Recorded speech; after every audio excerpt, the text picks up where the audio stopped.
এ বিষয়ে আলোচনার জন্য স্টুডিওতে আছেন সহকর্মী আহমেদ সালেহিন। যাচ্ছি তার কাছে। সালেহিন, আপনাকে স্বাগত জানাই। আপনি সন্ধ্যার সময় যেমনটি বলছিলেন যে বিএনপির এবারের যে মনোনয়ন 237টি আসনে দেওয়া হলো, সেখানে সবচেয়ে বড় চমক হচ্ছে বেগম খালেদা জিয়ার অংশগ্রহণ। এর বাইরে আর কি কি চমক আছে? আসলে নির্বাচনে এটাই সবচেয়ে বড় চমক। এই কারণে আমি বলছিলাম, সেটা হচ্ছে যে তার অংশগ্রহণ করা নিয়ে আসলে একটা সংশয় তৈরি হয়েছিল দলের মধ্যে থেকে।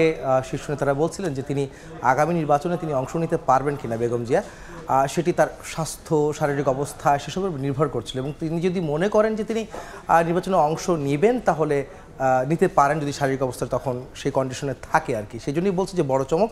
এবং সে কারণে আসলে বেগম জিয়ার এবার 3টি আসনে লড়বেন, প্রতিদ্বন্দ্বিতা করবেন আগামী আসন, যেগুলো দিনাজপুর 3, বগুড়া 7 ও ফেনী 1।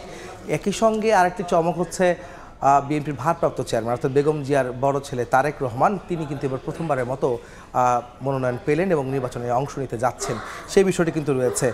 একই সঙ্গে তারেক রহমান বগুড়া 6 আসন থেকে কিন্তু নির্বাচনে অংশ নেবেন। এটিতে তাকে খালেদা জিয়া নির্বাচন করেছেন, জি, সেখানে করেছিলেন। এবং বেগম জিয়া কিন্তু এর আগে যতবার ইলেকশন করেছেন ততবারই কিন্তু জয়ী হয়েছেন, কখনো পরাজিত হননি। কখনো তিনি 5টি আসনেও কিন্তু সর্বোচ্চ আসনে কিন্তু নির্বাচন করেছিলেন। সেই আসনগুলিতে এবার 3টি আসন তিনি ইলেকশন করবেন এবং তার ছেলেও একটি আসনে যোগ হয়েছেন বগুড়া 6 আসনে। একই সঙ্গে মির্জা ফখরুল ইসলাম আলমগীর, যিনি বিএনপি মহাসচিব, তিনি ঠাকুরগাঁও 1 আসন থেকে মনোনয়ন পেয়েছেন, তিনি ইলেকশন করবেন।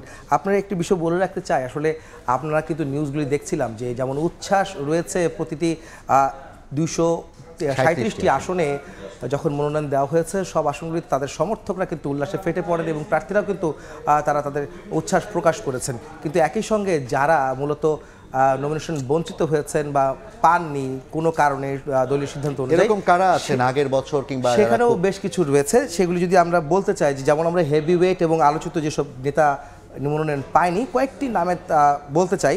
এর মধ্যে রয়েছে যেমন রুমিন ফারহানার কথা যেমন রয়েছে, তিনি যেমন দেখছিলেন যে আমাদের এখানে রয়েছে রুমিন ফারহানার নামটা সবার নিচে যদিও রয়েছে, তারপরে বলতে চাই যে ওনার বিষয়টা কিন্তু সবাই প্রত্যাশা করছেন তিনি পরবর্তী নির্বাচনে সরাসরি ভোটে আসনে অংশ নেবেন এবং তিনি প্রার্থিতা পাবেন, কিন্তু তিনি কিন্তু পাননি। একই সঙ্গে শামসুজ্জামান দুদু, বিএনপির ভাইস চেয়ারম্যান, তিনি কিন্তু পাননি। একই সঙ্গে রুহুল কবির রিজভী, যদিও তিনি নমিনেশন চাননি, এবার তিনি নির্বাচন করবেন না আমরা জানতে পেরেছি। সেলিমুর রহমানও তাই একই অবস্থা, স্থায়ী কমিটির সদস্য। একই সঙ্গে নজরুল ইসলাম খান, যিনি স্থায়ী কমিটির সদস্য, এবং ব্যারিস্টার জমিরুদ্দিন সরকার, যেমন যদিও ব্যারিস্টার জমিরুদ্দিন সরকার স্থায়ী কমিটির সদস্য, তার ছেলে কিন্তু নমিনেশন পেয়েছেন সেই আসন থেকে। হেভিওয়েট যারা পেলেন না, কিন্তু নতুন মুখ কারা, যারা কিনা আসলে একবারে নতুন, প্রথমবারের মতো এসেছেন? তারেক রহমান নিজেই একজন নতুন মুখ বলা যায়। এর বাইরে আর কারা আছে? এর বাইরে বেশ কয়েকজন আছে। আসলে বিএনপির মনোনয়ন যখন বোর্ডটি বসে, মনোনয়ন কাকে দিবে তখন থেকে আমরা কানাঘুষা শুনছিলাম, একটা ইঙ্গিত পাচ্ছিলাম যে তরুণদেরকে আসলে সামনে এগিয়ে রাখা হবে এবার আগামীর যে নির্বাচন অনুষ্ঠিত আছে 2026 সালের ফেব্রুয়ারিতে প্রথমার্ধে, সেই নির্বাচন নতুন মুখ থাকবে। সেখানে কয়েকটি নাম আসলে আমরা দেখতে পাচ্ছি এবং বেশ কিছু নাম আছে, সময় সংক্ষেপে কারণ সেগুলি নামগুলো দিতে পারছি না আমরা। প্রথমে রয়েছেন ইশরাক হোসেন, হুম্মাম কাদের চৌধুরী, সঙ্গে রয়েছেন মীর হেলাল, সানজিদ ইসলাম তুলি, যিনি মায়ের ডাকের আসলে গুম হওয়া পরিবার যে সংগঠনটি রয়েছে তার একজন প্রতিনিধিত্ব করছেন, যিনি সঙ্গে রয়েছেন কাজী রওনকুল ইসলাম শ্রাবণ, যিনি ছাত্রদলের সভাপতি ছিলেন, এবং অনিন্দ ইসলাম অমিত, যিনি বিএনপি স্থায়ী কমিটির সদস্য তরিকুল ইসলামের ছেলে, তিনিও কিন্তু পাচ্ছেন এবার মনোনয়ন। এরকম কিন্তু বেশ কিছু তরুণ কিন্তু এবার মনোনয়ন পেতে যাচ্ছে বিএনপির যে আগামী নির্বাচনে যারা প্রার্থী হিসাবে থাকতে যে আসনগুলো ফাঁকা আছে সেগুলোর ব্যাপারে কি সিদ্ধান্ত নেওয়া হয়েছে? আমরা কিন্তু আগের নিউজটিতে বলছিলাম যে 63টি আসনে বিএনপি ফাঁকা রেখেছে।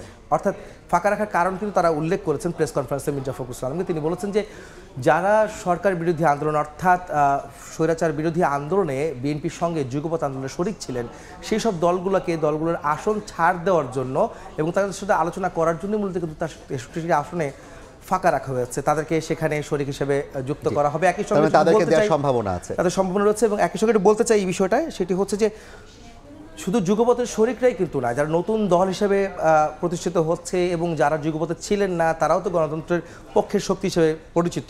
তারা যদি কেউ বিএনপির সঙ্গে নির্বাচনের সময় জোটবদ্ধ হন, তাদেরকে কিন্তু ছাড়া হবে। বিশেষ করে একটা বড় প্রশ্ন ছিল যে আসলে রাজনৈতিক দলগুলো, বিশেষ করে বড় রাজনৈতিক দলগুলো নারীদেরকে সরাসরি ভোটে অংশগ্রহণের সুযোগটা কতটা দিচ্ছে? বিএনপি 237টি আসনের মধ্যে নারীদের জন্য কতটি আসন দেওয়া হলো?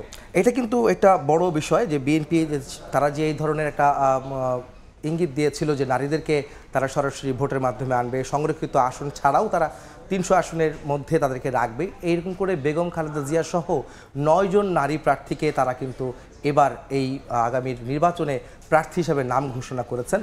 যদিও 63টা আসন রয়েছে বাকি, আরও সেখানেও কিছু নারীর নতুন মুখ আমরা দেখতে পারবো বলে আমরা ভাবছি বা জানতে পেরেছি। যাদের মধ্যে উল্লেখ করতে চাই যে বেগম খালেদা জিয়া তিনি কিন্তু দিনাজপুর 3, বগুড়া 7 ও ফেনী 1 আসন থেকে এবার নির্বাচন করছেন।